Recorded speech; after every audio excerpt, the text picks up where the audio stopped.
오늘 말씀의 제목을 한번 따라 하실까요? 전에는 무익하였으나 이제는 유익한 자.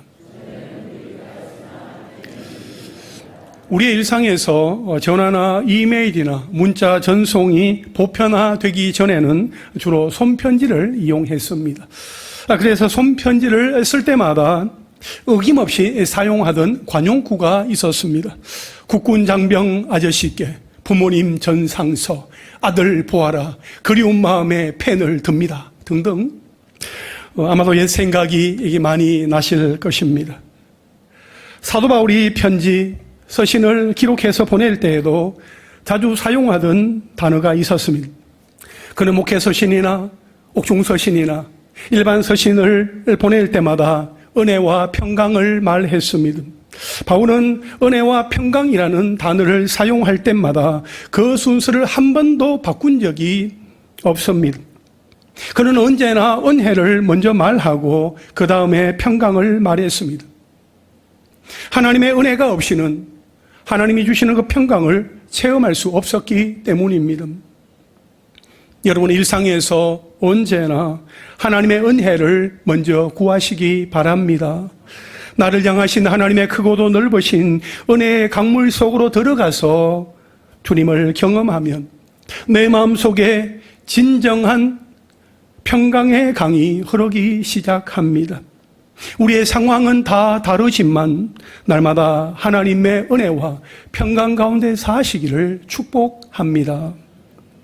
여러분, 예수님은 하나님을 사랑하고 이웃을 사랑하는 것이 크고 첫째 되는 계명이라 말씀을 하셨습니다. 삶에서 가장 중요한 책임이라는 것이지요. 하지만 어떻게 사랑할 것인가를 정확하게 아는 것은 쉽지 않습니다. 댄바우만 목사님은 대학 시절 혼자만의 삶에서 벗어나 다른 사람들의 삶 속으로 들어가라는 하나님의 음성을 들었습니다. 그러나 원래 조용하고 수줍음이 많은 성격인지라 이 목사님은 매일 아침마다 이렇게 기도하기 시작했습니다. 하나님, 오늘 제가 어떻게 사람들을 사랑할 수 있을지 말씀해 주세요. 그 목사님은 나중에 이렇게 고백합니다. 그것은 내게 매우 어려운 일이었다.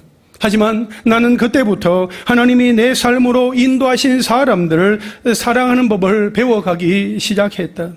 그렇게 반년이 지난 후 나는 무엇보다 다른 사람들을 사랑하는 일에 관심을 둘수록 내 삶의 기쁨이 커진다는 사실을 깨달았다. 그리고 특별히 노력하지 않았는데도 내 성품이 많이 성숙해져 있는 것을 발견할 수 있었다.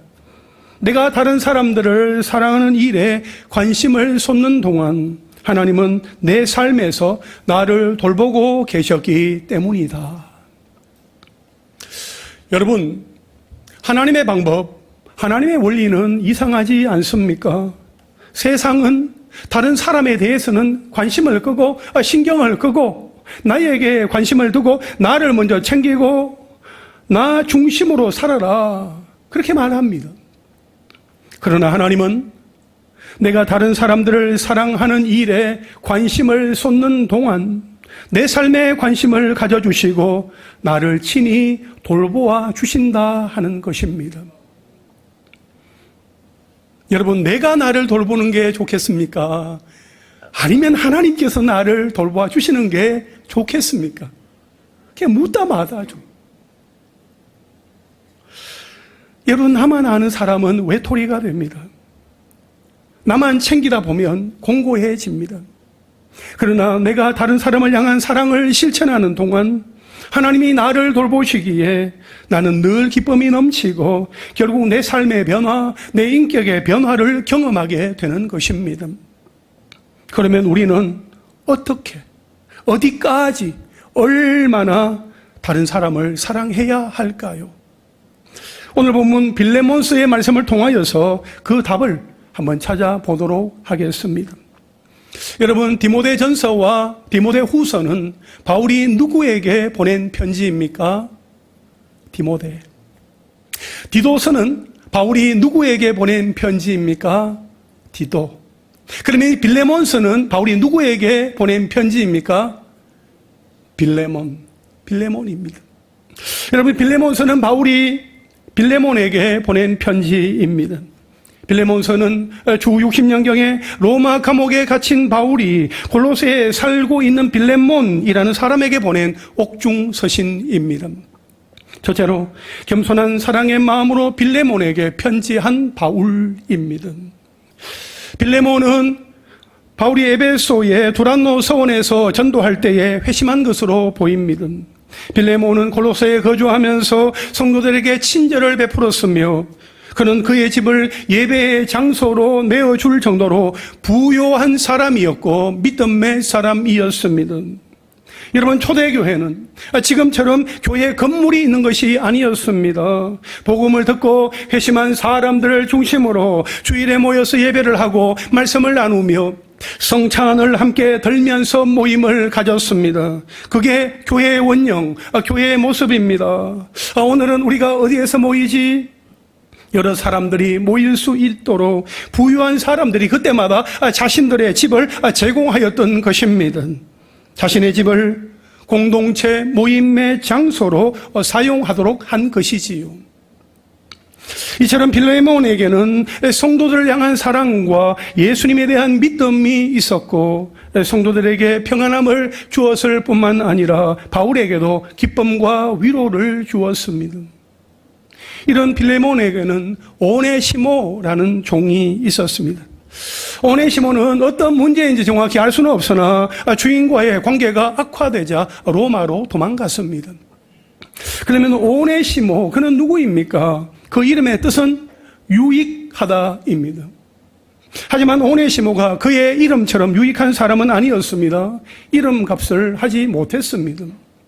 오네시모는 빌레몬의 종으로서 아마도 빌레몬의 재산을 훔쳐서 도망한 듯하고 그 후에 로마에서 바울을 만나게 되었습니다. 비록 바울이 감옥에 갇힌 상태였으나 자유롭게 사람들을 만나고 복음을 전할 때에 오네시모는 바울로부터 복음을 듣고 회심을 하게 되지요. 그리하여 바울을 도와 복음 사역에 힘쓰는 하나님의 일꾼이 되었고 바울에게는 없어서는 안 될 중요한 동역자가 되었습니다. 결국 바울에게는 그 누구 못지않게 유익한 사람이 되었던 것이지요. 그런데 당시의 로마법에 의하면 주인에게서 도망친 종은 사형에 처하도록 되어 있었습니다. 때문에 바울은 오네시모를 곁에 두고자 하여도 주인의 허락 없이는 그렇게 할 수 없었습니다. 오네시모 본인도 역시 언제 주인에게 잡힐지도 모른다는 그 두려움 때문에 도망자 신세로는 바울 곁에서 마음껏 하나님의 일을 할 수 없었습니다.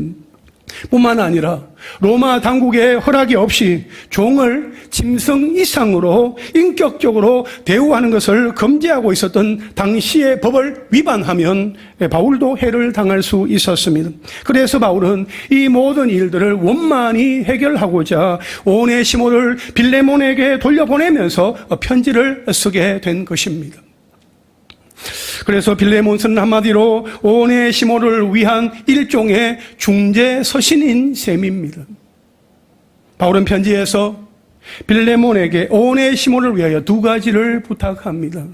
하나는 오네시모가 빌레몬에게서 도망친 종이기는 하지만 회심한 이후에 그리스도 안에서 믿음의 형제가 된 오네시모를 용서해 달라는 것입니다.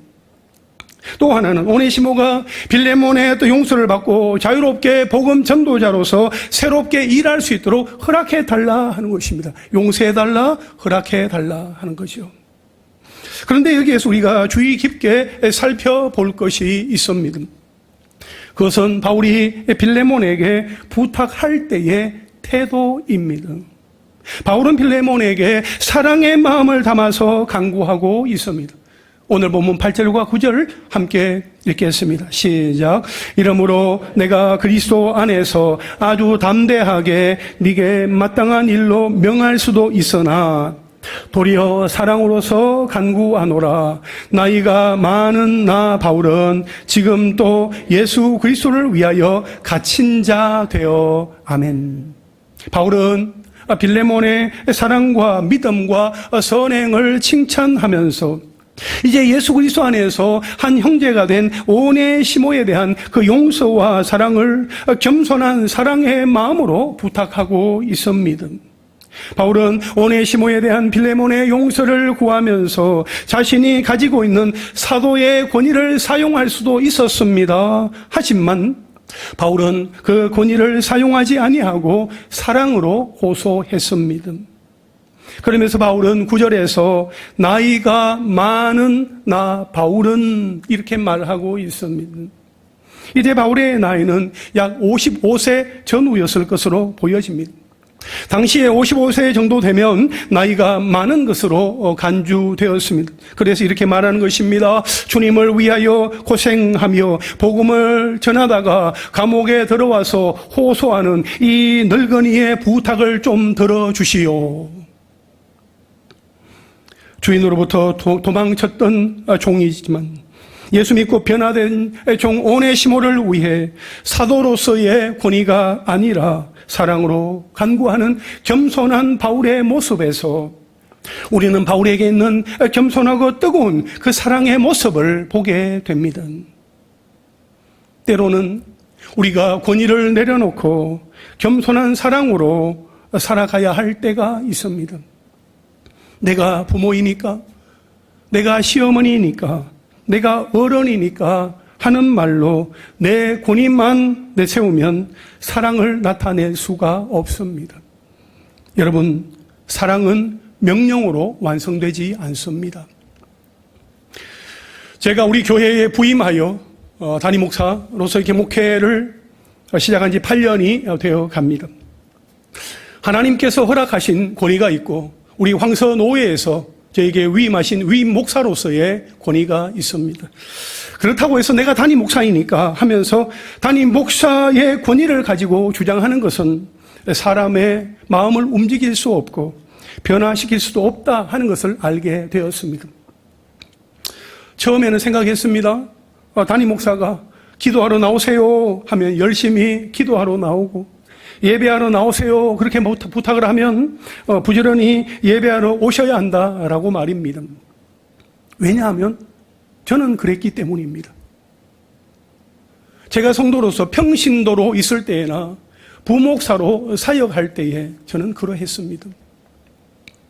제가 사역할 때 운동을 좋아하시던 담임 목사님은 볼링, 배구, 족구, 스키, 심지어 골프장까지 데리고 다니셨습니다. 저는 열심히 했습니다. 잘했습니다. 칭찬도 많이 받았습니다. 그 다음 담임 목사님은 목사가 무슨 운동이냐, 영성이 있어야지, 기도해야지. 그 설교를 듣는 그날 저는 친구 목사와 함께 월요일 새벽 기도회를 마치고 테니스를 치러 가기로 한 그 약속을 취소했습니다. 그리고 운동을 끊었습니다. 운동을 다 끊었습니다. 기도했습니다. 꽤 부리지 않았습니다. 대충 하지 않았습니다. 열심히 했습니다. 담임 목사님의 권위에 순종했을 때에 하나님께서 저에게 주신 복이 있습니다. 여러분 한번 생각해 보세요. 빌레몬이 바울의 편지를 받고 오네시모를 어떻게 용서할 수 있나? 나에게는 그 사랑이 부족해. 나에게는 그런 믿음이 부족해. 그러나 바울 목사님이 말씀하시니까 그 권위에 순종해야지 하는 마음으로 순종한다면 빌레몬에게는 복이 될 것입니다. 사실 저는 담임 목사로서 얘기하면 사람들이 다 그렇게 할 줄 알았습니다. 그러나 담임 목사가 말한다고 해서 다 동의하는 것은 아니다 하는 것을 알게 되었습니다. 담임 목사의 권위로 말하는 것이 아니라 하나님이 주시는 사랑으로 해야 한다 하는 것을 깨닫게 되었습니다. 그 사람을 위해서 지속적으로 기도하며 사랑과 관심을 나타낼 때 어느 순간 기도의 자리, 예배의 자리에 있는 것을 보게 됩니다. 여러분, 여러분의 일상에서 겸손한 사랑의 마음으로 다가가야 할 사람은 누구입니까? 여러분의 빌레몬은 누구입니까? 나의 자세를 낮추고 눈높이를 맞추어서 대화를 나누어야 할 사람은 누구입니까? 오늘 본문의 사도 바울처럼 무엇보다 우리 예수님처럼 겸손한 사랑의 마음을 가지고 사랑의 사람으로 살아가는 저와 여러분 우리 모두가 될 수 있기를 간절히 소망합니다. 둘째로 무익하였으나 유익한 자로 변한 오네시모입니다. 11절 말씀해 보면 그가 전에는 네게 무익하였으나 이제는 나와 네게 유익함으로 이렇게 말씀을 하고 있습니다. 여기에서 그는 오네시모를 말하고 네게는 빌레몬을 말하는 것입니다. 또한 무익하다, 유익하다라고 말하고 있지요. 이 무익하다는 헬라어로 아클레스톤으로 쓸모없이 되다, 가치 없게 되다라는 뜻입니다. 또한 유익하다라는 말은 헬라어로 유크레스톤으로 매우 쓸모있는, 매우 유익한이라는 뜻입니다. 그러면 오네시모는 어떻게 무익한 사람에서 유익한 사람이 될 수 있었습니까? 먼저 하나의 이유는 복음 때문입니다. 바울이 오늘 본문에서 무익하다, 유익하다는 단어를 사용하게 된 것은 복음을 듣기 전과 후, 예수님을 믿기 전과 후에 사람이 달라졌다는 사실을 분명하게 전달해 주기 위함이었습니다. 오네시모가 바울을 만나기 전, 복음을 듣기 전, 예수님을 믿기 전에는 주인을 비롯한 다른 모든 사람들에게 무익한 사람이었습니다. 그러다 보니 그의 삶은 바닥 인생을 벗어나지 못하고 있었습니다. 그는 그저 도망하는 것만이 살 길이라고 생각했습니다. 원하는 물질을 손에 넣으면 원하는 대로 살 수 있을 것이라 생각했습니다. 주인의 눈을 피하여 도망하면 큰 문제 없을 것이라 생각했습니다. 아는 사람들이 없는 곳에 가면 마음 편히 살 수 있을 것이라 생각했습니다. 하지만 그렇지 않았습니다. 그의 주머니에 돈이 들어 있었지만 그의 마음은 텅 비어 있었습니다. 그의 육신의 배는 채울 수 있었지만 그의 영혼의 허기는 채울 수 없었습니다. 그의 육신은 사람들을 만나서 대화했지만 그의 영혼은 늘 홀로 있었습니다. 여러분, 우리 인생의 시침을 과거로 돌려서 회상할 때 예수님을 알지 못했던 시절, 예수님을 믿지 않았던 시절, 예수님과 아무 상관없이 살아가던 시절, 내가 원하는 대로, 내 임의대로, 내 마음대로 살아가던 시절, 그때 그 시절을 생각해 보면 여러분의 삶은 어떠했습니까? 기뻤습니까? 즐거웠습니까? 만족스러웠습니까? 행복했었습니까? 기쁘다고 생각했지만 왠지 마음 한쪽에는 슬픔이 밀려오지 않았습니까? 즐거운 것 같았지만 왠지 마음 한쪽에는 괴로움이 스며들지 않았습니까? 만족하고 싶었지만 왠지 마음 한쪽에는 부족함이 느껴지지 않았습니까? 행복하다고 느꼈지만 어느 순간 마음 한쪽에는 불행해질까 봐 두렵지 않았습니까? 만약 그러했다면 그 이유는 무엇이라고 생각하십니까? 그것은 바로 예수 그리스도를 만나지 못했기 때문입니다. 예수 그리스도와는 아무 상관없는 그런 삶을 살았기 때문입니다. 예수 그리스도가 길이요 진리요 생명이 되시고 날마다 때마다 나와 함께하여 주신다 하는 그 사실을 잊고 살았기 때문입니다. 여러분, 저는 교회에 다니면서도 모태신앙이면서도 허전함과 두려움, 외로움과 절망감을 느끼며 살았던 적이 있었습니다. 그것은 바로 예수님을 제대로 만나지 못했기 때문이었습니다. 교회에 다니지만, 모태신앙이지만, 부모님이 목사요, 중직자라 할지라도 예수님을 만나지 못하면, 복음을 알지 못하면 그럴 수 있습니다. 따라서 예수님을 만나야 합니다. 복음을 들어야 합니다. 복음이 그 마음 가운데 심겨져야 합니다. 사랑하는 성도 여러분, 오늘 이 시대에도 예수님의 이름을 듣지 못하여 오네시모처럼 무익한 인생으로 예수 그리스도와 아무 상관없이 살아가는 이들이 있습니다. 그들은 예수 그리스도의 이름을 들어야 합니다. 누가 전해야 합니까? 이 자리에 모여서 함께 예배하고 있는 우리가 전해야 합니다. 우리가 예수님의 이름을 전하고 우리에게서 예수의 이름을 듣는 자는 그의 인생에 있어서 무익한 인생의 그 고리를 끊어버리게 될 것입니다. 그러므로 지인들을 만나고 형제들을 만나게 될 때에 그냥 교회 다녀라 그렇게만 말하지 마시고 여러분이 만난 예수님을 전해 주십시오.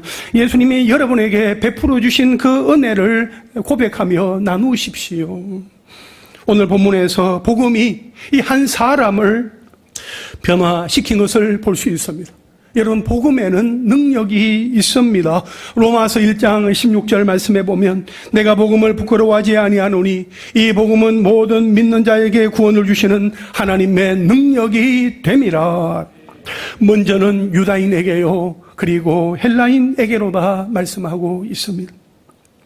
여러분, 오네시모가 무익한 사람에서 유익한 사람이 된 것은 복음 때문이라고 말씀을 드렸습니다.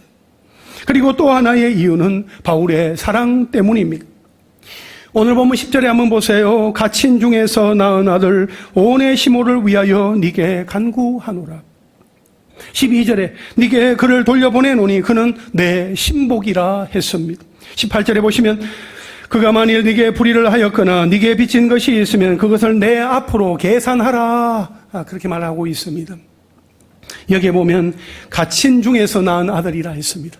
내 신복이라 했습니다. 내가 고난 중에서 낳은 소중한 사람이다 하는 것을 말하고 있는 거예요. 게다가 오네시모가 잘못한 것이나 빚진 것을 내가 대신 다 갚겠다라고 하는 것입니다. 바울은 오네시모를 향해서 신뢰하는 그 사랑을 보여주었습니다.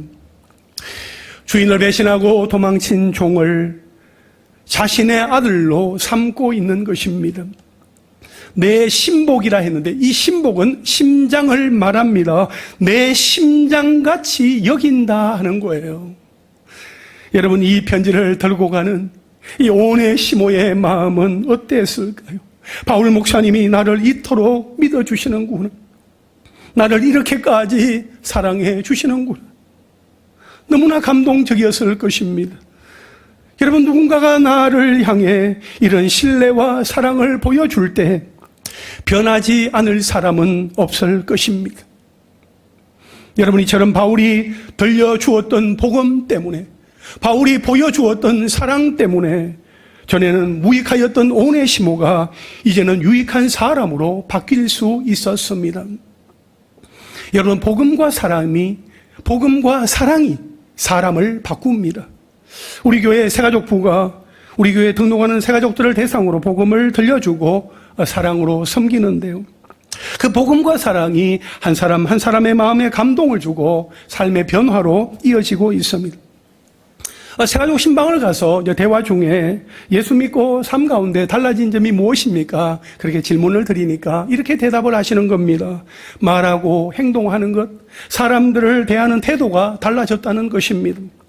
이전에는 사람들과 함께 일을 하다 보면 손발이 잘 맞지 않으니까 막 화도 나고 욕도 하고 그랬는데 예수 믿고 신앙생활을 하게 된 이후로는 이전과는 다른 모습으로 사람들을 대하는 모습을 보게 되었다 하는 것입니다. 그렇습니다. 복음을 듣고 사랑을 받은 사람은 그 삶이 달라지게 되어 있습니다. 아멘이십니까? 우리 좌우에 계신 분들과 한번 인사하실까요? 그래서 달라지셨군요. 예, 달라진 비밀이 거기에 있었습니다. 그렇죠? 예. 우리가 복음을 듣고 사랑을 받은 자이기에 우리의 삶은 달라지게 되어 있습니다. 변화하게 되어 있습니다. 오랫동안 예수를 믿고 살아가다가 변질되는 인생이 아니라 날마다 때마다 신압으로 변화되어지는 거룩한 삶이 되어질 수 있기를 간절히 소망합니다. 마지막 셋째로 빌레몬의 용서와 사랑을 확신한 바울입니다. 여러분, 빌레몬이 이 바울로부터 이 편지를 받았을 때에 그의 마음이 어땠을까요? 아니, 무슨 말씀이십니까? 나는 못합니다. 그 자가 나를 배신하고 도망갔는데 그런 자를 용서하라고요? 받아들이라고요? 이제 복음의 동력자가 되라고요? 말도 안 됩니다. 그런 자는 복음을 들을 자격도 없습니다. 라고 했을까요? 아니면 네, 바울 목사님 말씀대로 용서하고 사랑해야지요. 그렇게 하겠습니다. 라고 했을까요? 전자였을까요? 후자였을까요? 어느 쪽이었을까요? 여러분 같으면 어떻게 하시겠습니까? 후자라고 대답을 하시죠? 네. 여러분, 사실 이 바울의 제안은 너무나 파격적이고 아주 급진적인 내용이었습니다. 그 당시 로마 시대는 노예 제도가 그 사회 구조의 근간을 이루고 있었습니다. 사람들의 인식 가운데 노예는 사람이 아닙니다. 물건입니다. 그 재산의 일부일 뿐입니다. 상전들이 종을 비인격적인 소유물로 취급하던 그 시대에 자신의 노예이자 자신에게 손해를 끼쳤던 오네시모를 용납하고 그와 교제를 나누며 그리스도의 복음을 위하여서 함께 일하는 동력자로 인정한다 하는 것은 당시 로마 제국의 지배적인 가치와 질서를 뒤엎는 아주 파격적이고 혁명적인 발상이었을 것입니다. 사랑하는 성도 여러분, 복음이 우리에게 요구하는 것은 급진적인 사랑입니다. 자신의 편의와 이해를 위해 거리를 두는 사랑이 아니라 세상의 상식과 통념, 내가 정한 기준과 한계치를 뛰어넘는 사랑을 요구합니다. 왜 그렇습니까? 하나님께서 우리를 그렇게 사랑하셨기 때문입니다. 빌립보서 2장 6절로 8절 말씀해 보면 그는 근본 하나님의 본체시나 하나님과 동등됨을 취할 것으로 여기지 아니하시고 오히려 자기를 비워 종의 형체를 가지사 사람들과 같이 되셨고 사람의 모양으로 나타나사 자기를 낮추시고 죽기까지 복종하셨으니 곧 어디에? 십자가에 죽으십니다. 그렇게 말씀을 하고 있습니다. 우리는 그 사랑을 받은 사람이에요. 원래 하나님이셨어요. 하나님이신 예수님이 사람의 몸을 입고 이 땅에 오셔서 세상의 법 아래 복종하시면서 우리를 살리기 위해서 십자가에 친히 달려서 죽으셨다. 죽으시기까지 우리를 살리신 그 하나님의 사랑이 예수 그리스도를 통하여 우리에게 부어졌고 우리는 그 사랑 때문에 이 자리에 함께 모여서 하나님을 예배하는 것입니다. 모든 것이 하나님의 은혜입니다. 하나님 감사합니다. 하나님의 그 사랑 때문에 내가 살게 되었습니다. 라고 고백하는 우리는 이미 그 사랑을 받은 사람들이기 때문입니다.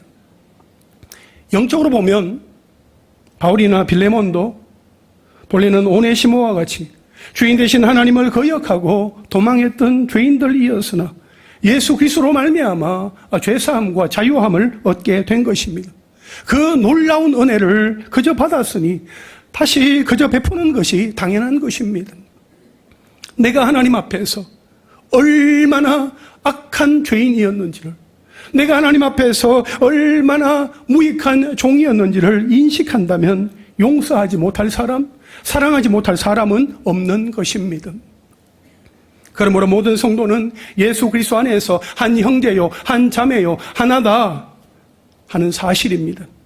이미 천국 시민권자요, 하나님의 권속이요, 영적인 상속자요, 영원한 하나님의 나라를 유업으로 받을 자이므로 이 땅에 사는 동안에 반드시 갖게 되는 인종이나 성별, 사회적 지위나 신분, 그 밖에 어떠한 관계에 있어서도 서로 차별하거나 업신여겨서는 안 된다 하는 것입니다.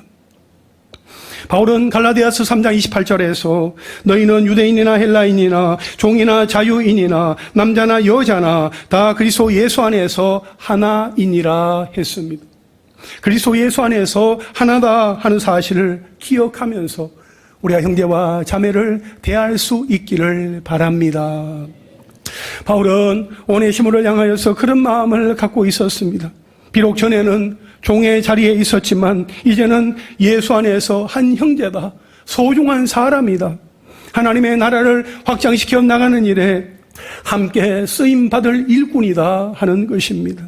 우린 여기에서 빌레몬을 소중히 여기고 오네시모를 소중히 여기며 공동체에 속한 사람들 한 사람 한 사람을 소중히 여기는 바울의 모습을 볼 수 있습니다. 바울은 한 사람을 살리기 위해서 또 다른 한 사람에게 사랑의 마음을 담은 편지를 써서 보내고 있습니다. 바울이 만난 한 사람, 이전과는 달리 변화된 한 사람, 오네시모. 오네시모의 소유권을 가지고 있었던 주인 빌레몬, 그 한 사람 한 사람이 너무나 중요하기에 바울은 사랑의 마음을 담아서 편지를 쓰는 것입니다. 한 사람이 중요합니다. 한 영혼이 중요합니다. 우리는 서로에게 사랑이 필요한 사람들입니다. 하나님의 사랑을 흐르게 하고 나누어 줄 때에 거기에 더 큰 하나님의 사랑과 기쁨이 있는 것입니다. 사랑하는 성도 여러분, 오네시모를 향한 바울의 마음, 빌레몬을 향한 바울의 마음, 그 한 사람을 향한 마음이 우리 마음 깊은 곳에도 담겨져 있기를 간절히 원합니다. 그동안 지나오면서 알게 모르게 사람으로 인한 상처와 서운함과 아쉬움과 섭섭함, 아픔과 눈물, 그냥 한 번에 다 잊어버리기에는 쉽지 않습니다. 하지만 나에게 부어주신 그 주님의 용서와 사랑을 기억하고 주님이 주시는 그 기쁨으로 모든 시간들을 이겨낼 수 있게 되기를 바랍니다. 이제 말씀을 정리하겠습니다. 이 빌레몬서가 바울이 기록한 다른 서신들에 비해 분량은 적지만 그 메시지의 무게만큼은 결코 가볍지 않습니다.